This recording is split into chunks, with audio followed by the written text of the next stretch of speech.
Yeah. Whereas burnout, I feel like sometimes sits in this category where people, I don't know, it feels like a label that doesn't truly feel, I don't want to say real to some. Burnout is real to some, but what I mean is that one just feels like it's more acceptable, and the other one feels like, okay, get over it or do this sort of thing. Like it's not as deep. I don't know if I'm explaining that very Oh, well. yeah. No, I think that's such a good point. And, especially when the grind is so celebrated in America, it's sort of a red badge of courage that you're pulling all-nighters and all of that. That's really celebrated as if pulling all-nighters is an end in itself, that it's something worth having, right? I mean, after a while you learn that's the last thing you want to do. And that's the problem is that sometimes in our culture we get stuck in the idea that to pull all-nighters and grind like that is the goal when actually it's the means and hopefully it's short-lived.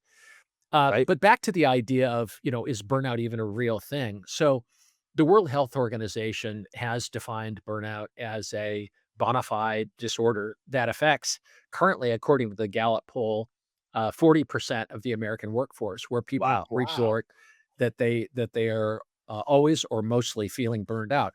Now, what burned out? And in fact, I'll put a link in the show notes, or I'll send it to you for an online assessment, a free online assessment that you can Great. that anyone can take.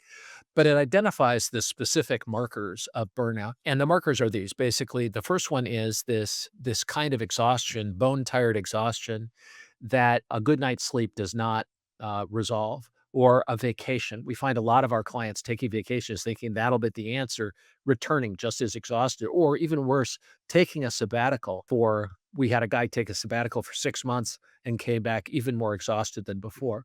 Wow. So, I mean, it's a response to stress, and what it really boils down to is there's the symptom of unrelieved exhaustion.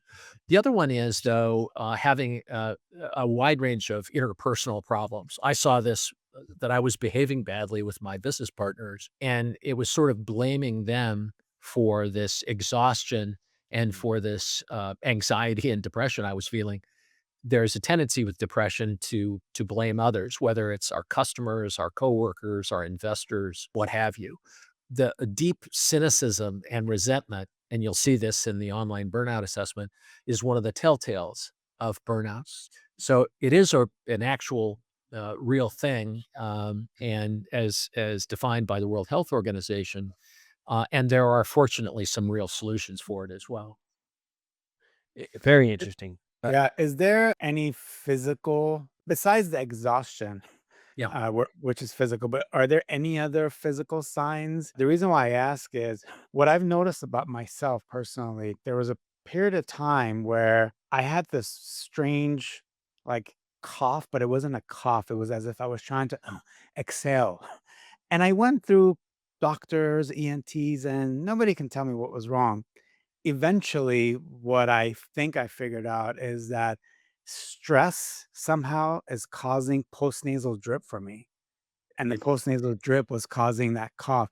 As soon as I kind of eliminated a few of those things that were causing stress, that whole thing went away. Yeah. So I Very common. Very common for stress to cause, and, what burnout is unrelieved stress, and, we sometimes think, especially in America, that every 50 weeks we take 2 weeks off and that should do it. But that's not how, most of our research has gone into what really does relieve stress.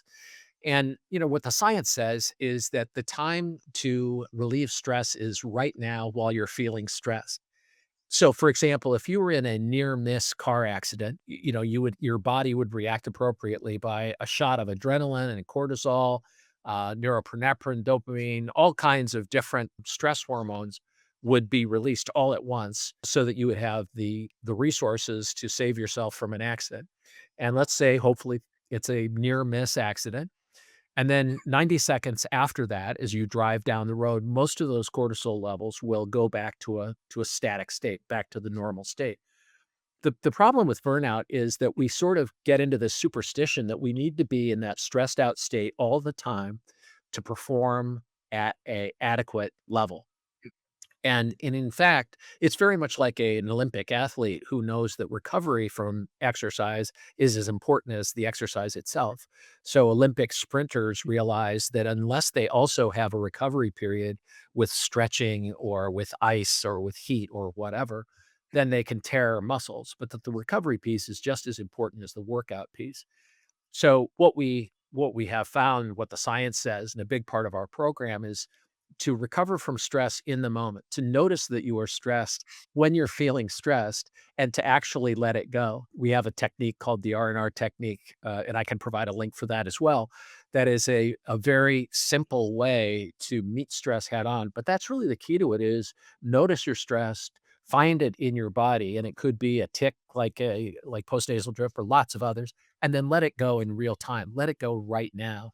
Whereas most of us think, well, I'll wait for 50 weeks and then, well, I'm on the Right. beach, I'll recover then. Right. It's so interesting. Okay, so you have a method, for burnout that you leverage at this point. Is that correct? And if I'm not mistaken, I see a pic Yes, behind you there too. They all that's right. related? Yes, correct. Yes, our process is called Burnout Breakthrough, and if anybody's interested, they can go to burnoutbreakthrough.com, but it's a process that we've worked on for the last 10 years. I started it working with entrepreneur clients in my therapy practice, Mhm. and we didn't find anything in the literature that really addressed burnout head on, and so we started to investigate, and try things to kind of eat our own cooking, if you will, and stumbled into techniques that are very effective, and over the last 10 years, we've sort of codified all of those simple practical practices into a system.